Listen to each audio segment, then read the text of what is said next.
ఈ 2, 3 రోజుల నుంచి గోదావరి నది పైన మేడిగడ్డ కాదని మళ్ళీ తుమ్మిడేటి ప్రతిపాదన తీసుకొని వస్తున్నారు. అంటే రీఇంజినీరింగ్, రీడిజైన్ కేసీఆర్ అంటే అది కానే కాదు, మళ్ళీ పాత ఇంజనీరింగ్, పాత డిజైన్ అని కాంగ్రెస్ వాళ్ళు అంటున్నారు. మరి తుమ్మిడేటి వల్ల నిజంగానే అనుకున్న స్థాయిలో ప్రయోజనం ఉంటుందా? ఇక్కడ ఒక విషయం ఏంటంటే 2004లో రాజశేఖర రెడ్డి గారు అధికారానికి వచ్చినప్పుడు అతను గోదావరి జలాలను ఎలా వినియోగించుకోవాలి అని చెప్పని ఒక వ్యాప్కోస్ అని ఒక సంస్థ ఉంది ఢిల్లీలో. వ్యాప్కోస్ అంటే water and power consultation corporation, అది కేంద్ర ప్రభుత్వ సంస్థ. వాళ్ళు కరెక్ట్ చెప్తారు అని చెప్పని వాళ్ళని అడిగాడు. మాకు చేవళ్లకు నీళ్లు కావాలి కాబట్టి గోదావరి మీద ఎల్లంపల్లి దగ్గర ఒక బ్యారేజీ కడతాం, అక్కడి నుంచి డైవర్షన్ చేస్తాం కాబట్టి ఎల్లంపల్లికి నీళ్లు రావాలి.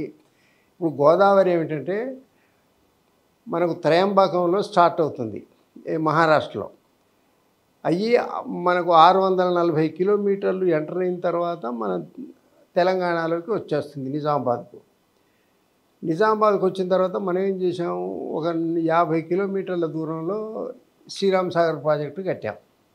శ్రీరామ్ సాగర్ ప్రాజెక్టు తర్వాత నుండి మళ్ళీ గోదావరికి ప్రాణహిత వచ్చి కలిసేంత వరకు నీళ్లు ఉండవు, ఎండిపోతూ ఉంటుంది. దాదాపు ఎప్పుడూ అది వర్షాకాలంలో నీళ్ళు వస్తాయి.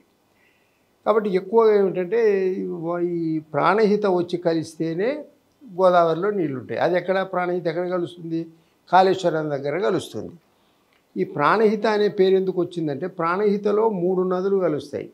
వెన్గంగా, పేన్గంగా, వెన్గంగా, వార్ధ.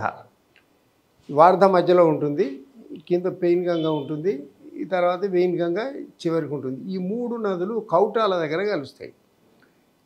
ఆ 3 కలిసిన తర్వాత దానికి ప్రాణహిత అనే పేరు. ఆ ప్రాణహిత నుంచి కనుక మనం నీళ్లు తీసుకొని ఎల్లంపల్లిలో వేస్తే మనకు నీటి లభ్యత ఉంటుంది అని చెప్పి వ్యాప్కోస్ సంస్థ చెప్పింది. ఈ ప్రాణహిత నుంచి ఎల్లంపల్లికి ఎంత 116 కిలోమీటర్లు. కాబట్టి ఈ 116 కిలోమీటర్లు మనం ఒక కాలువ కనుక తీసుకొచ్చి ఎల్లంపల్లిలో ఆల్రెడీ 22 టీఎంసీల ప్రాజెక్ట్ ఉంది, నీటిని నిలవగల, కాబట్టి అందులో వేసుకుంటే సరిపోతుంది అని చెప్పని 2008లో ఒక ప్రాజెక్టు రూపకల్పన చేశాడు, ప్రాణహిత చేవెళ్ళ అని. అక్కడి నుంచి అది ఏంటంటే దానికి 38,500 కోట్ల బడ్జెట్. దాదాపు తన హయాంలో 2014 వరకు 8,000 కోట్లు ఖర్చు పెట్టాడు. తెలంగాణ వచ్చే నాటికి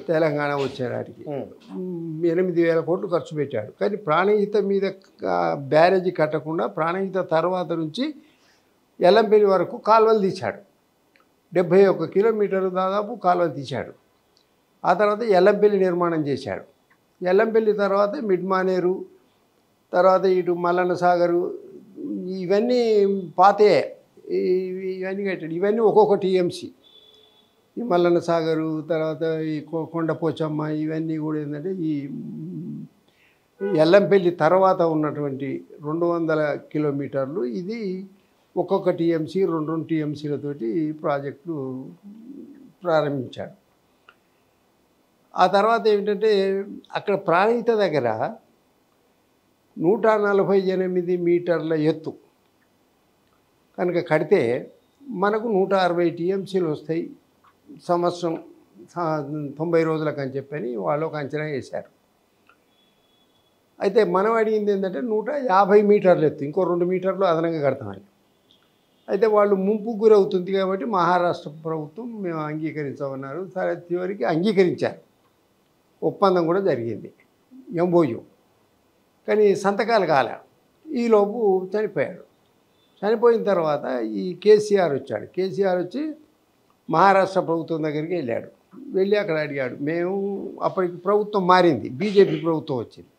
వాళ్ళు ఏమిటంటే మేము ఒక గుంట భూమి కూడా ఇయ్యాం. ఎందుకని? ఆ ముంపయ్యే ప్రాంతం అంతా కూడా ముఖ్యమంత్రిది నియోజకవర్గం, ఫడ్నవీస్ నియోజకవర్గం. అతను వాగ్దానం చేశాడు, మీకు 1 ఎకరం కూడా ముంపు గురి కానివ్వను అని చెప్పని ఆ ఓటర్లకు చెప్పాడు. అందుకోసం ఏంటంటే మేము అదే 148 వరకే మేము అనుమతిస్తాం. 152 కాకుండా 140.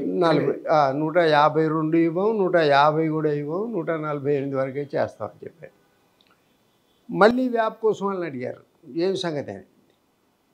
అతను అంతకుముందే కేసీఆర్ మనసులో ఒకటి ఉంది, అసలు ఈ పథకాన్ని రీడిజైన్ చేయాలి. రీడిజైన్ అంటే ఏమిటి? ఒకసారి డిజైన్ చేసినటువంటి సిస్టమ్ను మార్చాలి, మళ్ళీ మార్చాలి. ఎందుకని? ఒకసారి వాళ్ళు కాంట్రాక్ట్ పట్టాడు, ఒకడు 38,500 కోట్లు కాంట్రాక్ట్ పెట్టాడు. రాజకీయ నాయకులకు, కాంట్రాక్టర్లకు అందరికీ ఇవ్వాల్సిన డబ్బులన్నీ ఇచ్చేశారు. ఇక మళ్ళీ వాళ్ళ దగ్గర నుంచి డబ్బులు రావు. మళ్ళీ ఆదాయం రావాలి అంటే దాన్ని ఆ స్కీమ్ని తీసేసి మళ్ళీ కొత్త స్కీమ్ పెట్టుకోవాలి. అప్పుడు కొత్త స్కీమ్ ఏం చేశారంటే, ఇప్పుడు ప్రాణహిత నుంచి వచ్చి కాళేశ్వరంలో కలుస్తుంది. ప్రాణహిత నుంచి కాళేశ్వరం 110 కిలోమీటర్లు, ఎల్లంపల్లికి అయితే 116 కిలోమీటర్లు. ఈ 116 కిలోమీటర్లు వచ్చి కాళేశ్వరం దగ్గర గోదావరిలో కలుస్తుంది. కలిసిన తర్వాత ఒక 15-20 కిలోమీటర్ల దిగువన మేడిగడ్డ అని చెప్పని అక్కడ ప్రాజెక్ట్ కడతాను.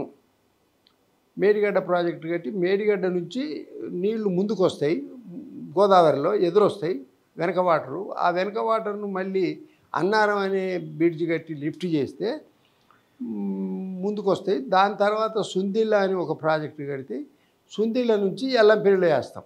ఇదంతా కూడా 108 కిలోమీటర్లు. అంటే గోదావరిని ఎదురు ప్రవాహం నడిపించడం. అది మేడిగడ్డ నుంచి ఎల్లంపల్లి వరకు 108 కిలోమీటర్లు. ఇక్కడ ఆగుదాం మనం.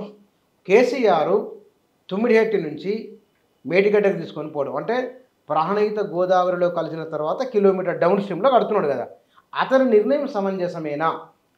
ఒక విషయం ఏంటంటే, అక్కడ ప్రాణహిత ఎత్తు ఎంత? 145 మీటర్లు. ఎల్లంపల్లి ఎత్తు ఎంత తెలుసా?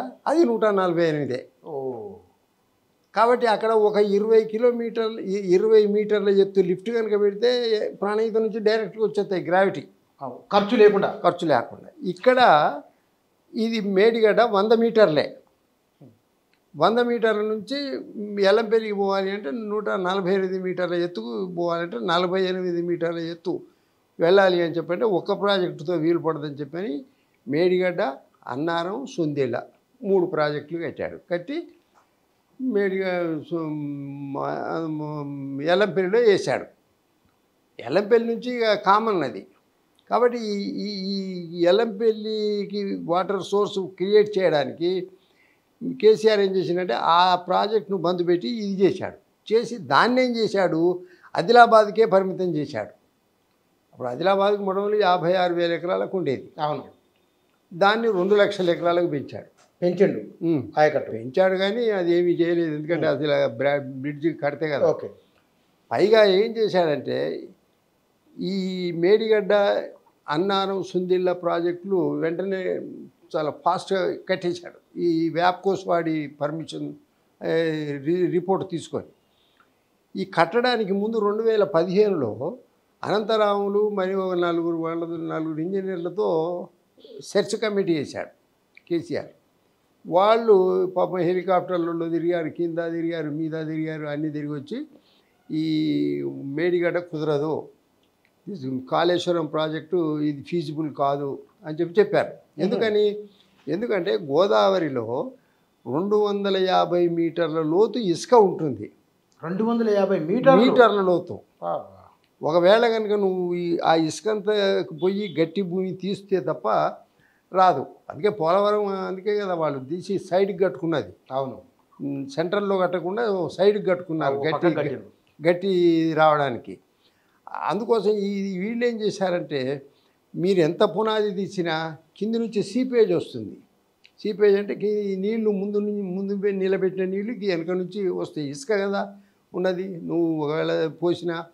అందువల్ల ఎప్పుడో తరాల నుంచి ఏళ్ళ తరబడి నుంచి ఇసుక అంతా మేట పెడుతూ వస్తుంది. అందుకోసం ఇది బాగుండదు, ఇది కొట్టకపోతుంది అని చెప్పారు వాళ్ళు రిపోర్ట్ ఇచ్చారు. ఆ రిపోర్ట్ను పక్కన పడేశాడు. దానికి తోడు ఏం చేశాడు, తను అనుకున్నాడు ఇది ఈ 3 ప్రాజెక్టులు 12,000 కోట్లతోటి కంప్లీట్ చేశాడు. బ్యారేజీలు ఈ 3 బ్యారేజీలు 12,000 కోట్లతో కంప్లీట్ చేశాడు. వీటికి అదనంగా మళ్ళీ ఇంకో 8,000 కోట్లు పెట్టి పంపింగ్ హౌజులు పెట్టాడు. 3 పంపింగ్ హౌజులు అంటే మొత్తం ఎంత 20,000 కోట్లు ఖర్చు అయింది. అసలు యాక్చువల్గా ఖర్చు అయింది 17,000 చిల్లర, కానీ ఇప్పటికి లెక్కేస్తే ఎంతంటే 20,000 కోట్లు ఖర్చు అయింది. కాబట్టి ఈ 20,000 కోట్లు పెట్టి ఏదైతే కట్టిండో, కట్టిన తర్వాత ఒక సంవత్సరంలోనే ఈ క్రాక్ ఇచ్చింది. ఈ మేడిగడ్డ 17, 18, 19 పిల్లర్లు కుంగినాయి. ఎంత కుంగినాయి? మీటర్ కుంగినాయి. మీటర్ కుంగడం అంటే మామూలు విషయం కాదు. మీటర్ కుంగడం అంటే మామూలు విషయం కాదు. ఆ తర్వాత ఏంటంటే మళ్ళీ ఒక మీటర్ కుంగినాయి. అసలు దాని మీద రోడ్డు ఉండేది, మహారాష్ట్రకు వెళ్ళేది, ఆ రోడ్డు బంద్ చేశారు. బంద్ చేసిన తర్వాత అప్పటికి గవర్నమెంట్ మారింది. కుంగినప్పుడు ఆ గవర్నమెంటే ఉంది. కుంగిన తర్వాత ఒక నెల రోజుల్లో గవర్నమెంట్ మారి కాంగ్రెస్ వచ్చింది.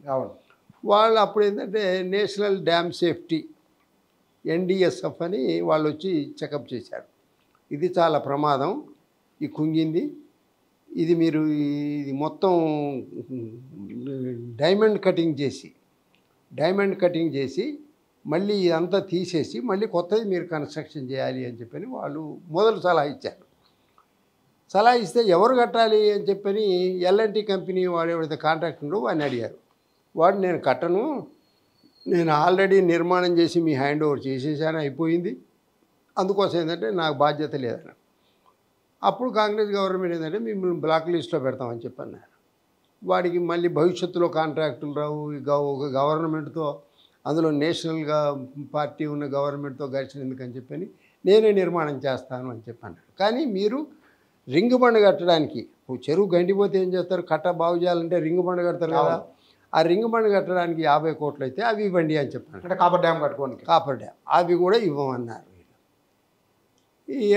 దాంతోపాటు ఏంటంటే కాంగ్రెస్ గవర్నమెంట్ విజిలెన్స్ సెల్ వేసింది.